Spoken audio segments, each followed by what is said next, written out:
Okay, so Joy Bertinuson, Bertinuson, yep. okay, good, I got that right, is a faculty member at American River College and Sac State, where she teaches visual art courses. She works thematically and has a number of solo exhibitions locally, as well as participating in numerous regional group shows.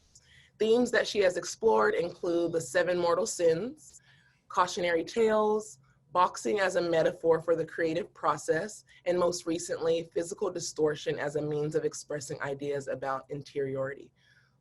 That's exciting. I can't wait to get into this. I read your bio and I was like, oh, this is a nice one to close out the session.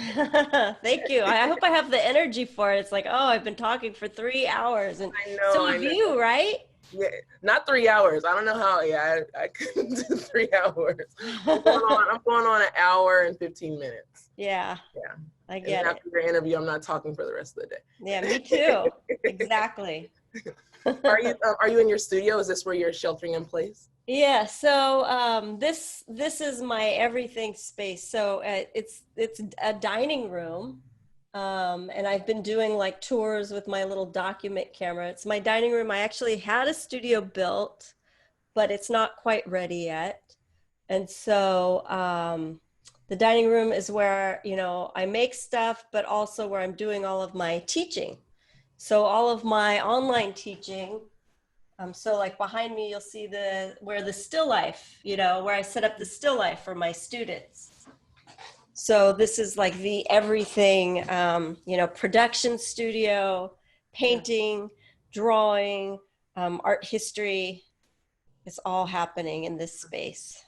So you found another place to eat then? Yeah, exactly. Not in the dining room. Right.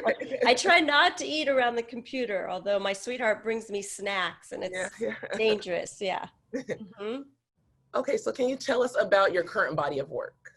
So I've been working with distortion. It actually started out with a friend of mine and a colleague. Her name's Summer Ventus. She's a printmaker at Sac State, and she had an exhibition at Axis Gallery. I think the theme was to do with home, what home means. I can't remember the theme because she had created these sort of like tents with Mylar over them.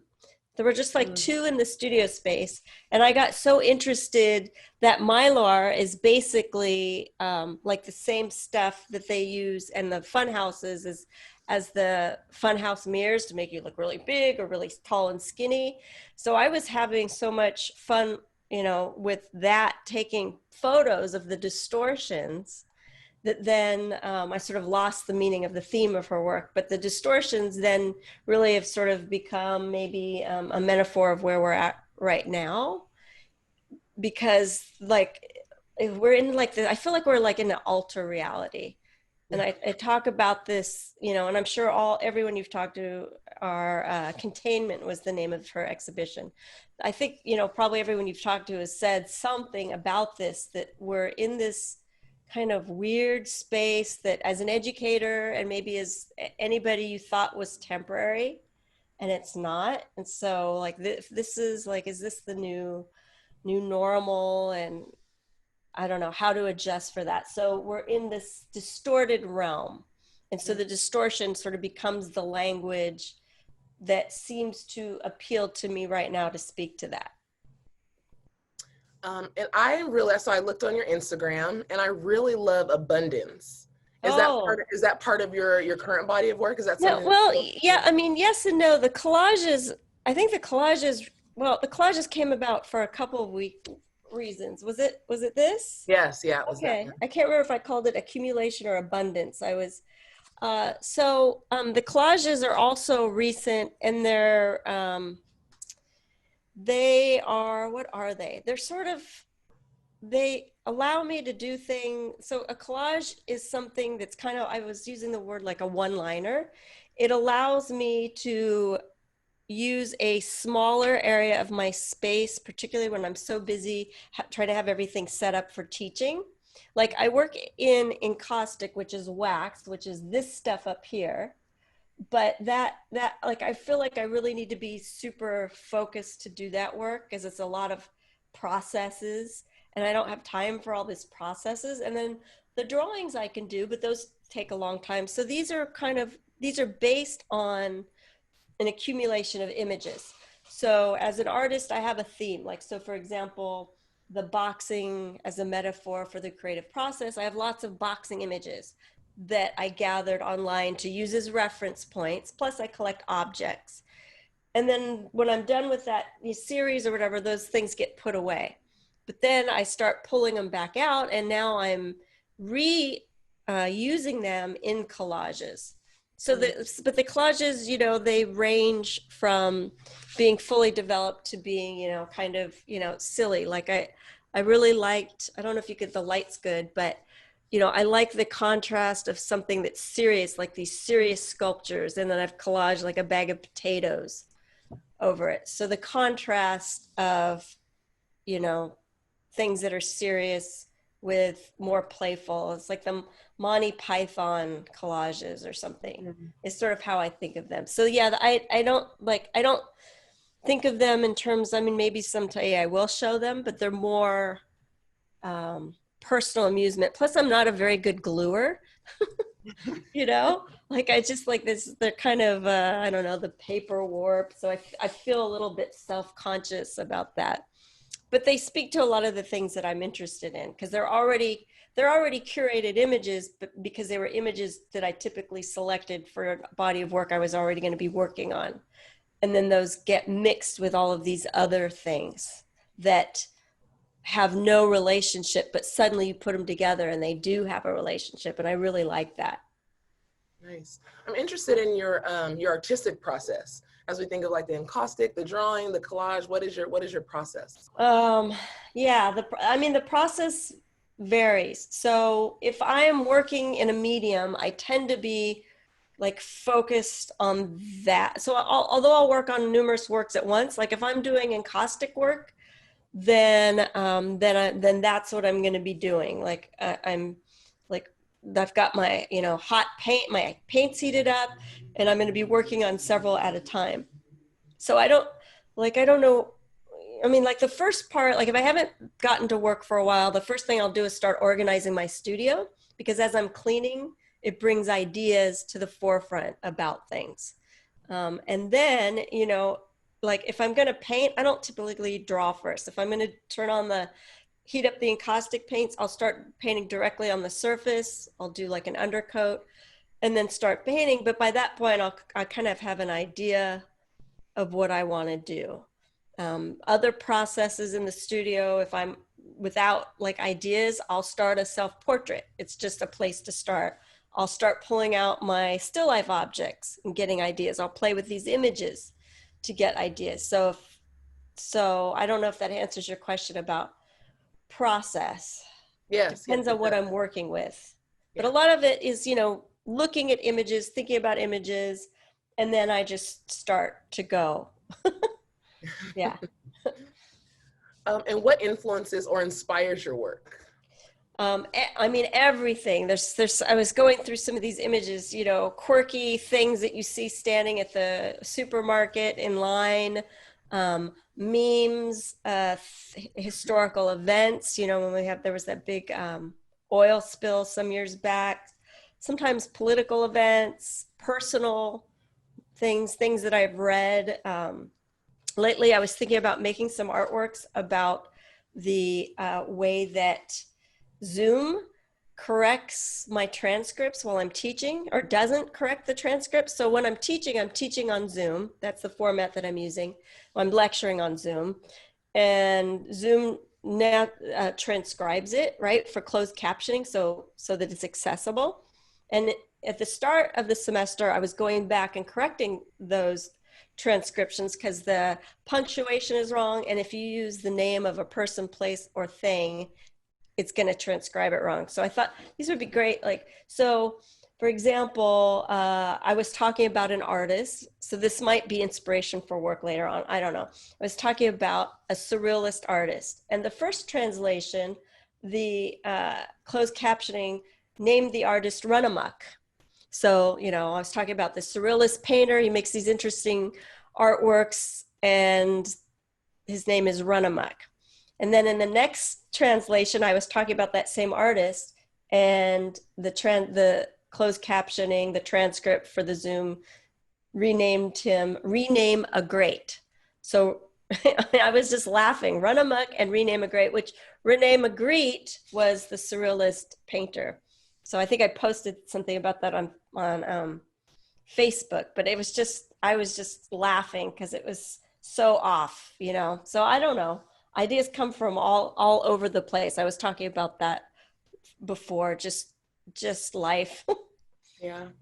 And thinking about just the last 6 months, has anything changed? So maybe things that didn't inspire you before COVID, and now that it's changed the way you look at your art or how you. I don't know. I mean, I've had other artists talk about in light of the virus and in light of the fires that, you know, like that they feel, or in light of Black Lives Matter, that they feel like maybe that their art is not important or relevant, or, but I mean, I think that there, you know, there's a place for all kinds of art. And so, you know, some artists are political and they're always going to be political. Some become political.